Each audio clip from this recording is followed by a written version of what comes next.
Welcome to the Mind Solution Podcast with Sarah Maud.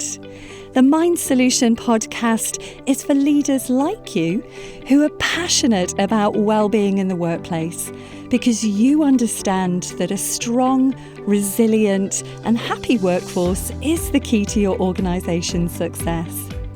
The Mind Solution Podcast is here to help you.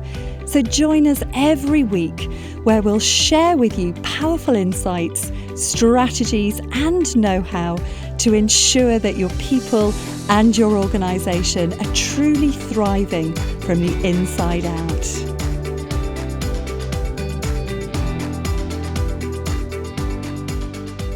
Hi there, this is Sarah Maud and welcome to another episode of the Mind Solution Podcast. And today I want to share some insights into the profound impact that our words can have on our minds and our emotional states, and particularly how the language that we use shapes how we experience any given moment in time. Now, our minds are incredibly powerful. It's one of the reasons that I called my business the Mind Solution. But our minds are also surprisingly literal interpretators of the language that we use. So when we articulate our thoughts, whether that's internally or out loud, the words that we choose send direct messages to the subconscious mind, which influences our feelings. It influences how we're experiencing any given moment. So, for example, if you're going into a situation at work, whether you're going into a board meeting or a team meeting, or you're about to do a client pitch, and you're saying to yourself or your colleague, I don't want to feel anxious, I really don't want to feel anxious, then your mind focuses on the word anxious. Now, despite the negative construction of the sentence, the dominant word remains prominent in your thoughts, which then heightens those feelings of anxiety. And that's because our subconscious mind often overlooks negations like don't or not. So if you're saying to yourself, I don't want to feel anxious, the subconscious mind will overlook that, and instead it will respond more to the substance of what it is that we're saying rather than its intended direction. But on the other hand, if we're using language that actually describes what it is that we want to experience, how do we want this moment to be experienced? If we're using language like, I want to feel calm, it shifts the focus. And whatever it is that we're placing our focus of attention on is where our energy flows. So using language that actually describes what it is that we want to experience, it sets the mind off on an inner journey to find what that word means. Now, words themselves are nominalizations, so they mean different things to different people. So if you're saying to yourself, I want to feel calm, or I feel calm, then you're guiding your subconscious mind towards that emotional state. Now, it might sound ridiculously simple, but this subtle shift in language can really alter our emotional state. It can steer us away from creating what it is that we don't want to experience to creating what it is that we do want to experience. And I see this all the time with my private one-to-one clients. When I talk to them about what is it that you really want to have happen, what is it that you would love to experience, what would you love to create, they are brilliant at telling me all the things that they don't want to experience. So they might say to me, I don't want to experience all this fear around public speaking.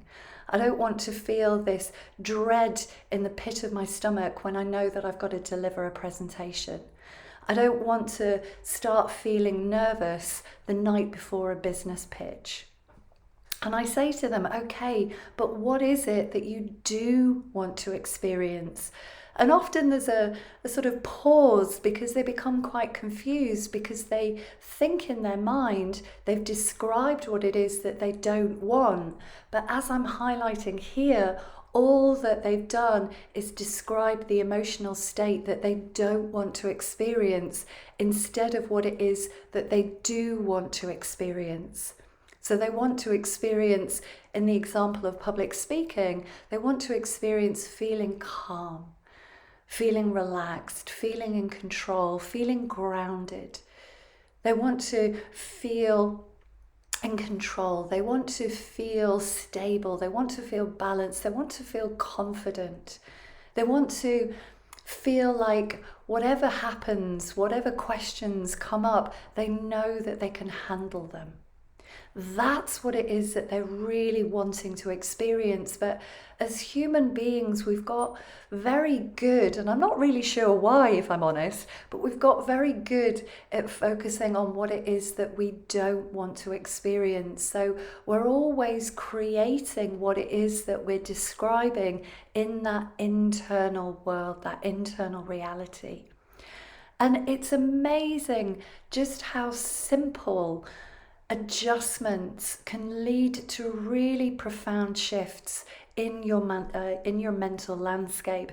And I really noticed this when I first started training as a solution-focused psychotherapist and hypnotherapist more than 12 years ago, just what language people were using to describe what it is that they wanted. So my invitation to you is to be really aware, really self-aware and mindful of the language that you're using, your choice of words, especially when you're expressing your emotions or you're setting intentions for how you want to feel. And if you catch yourself saying what it is that you don't want, is to just stop. To just take a step back, to rewind, and then express that sentence again. And this is something that I learned very, very early on.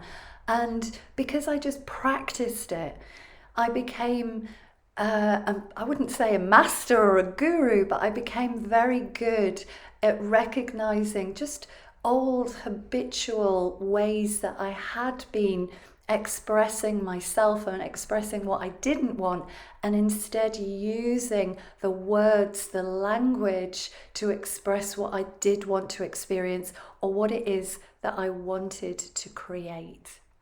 So have fun with this. Just enjoy this new level of self-awareness and play with changing that mental language of your mind and noticing what results that yields for you. Now, if you are struggling with your mindset, then you can reach out to me directly on the links below. If you're an organisation that would love to teach your employees about how the mind operates and how they can utilise the power of their mind for employee well-being and high performance, then again, do feel free to reach out. But until next time, have a wonderful day. Bye-bye for now.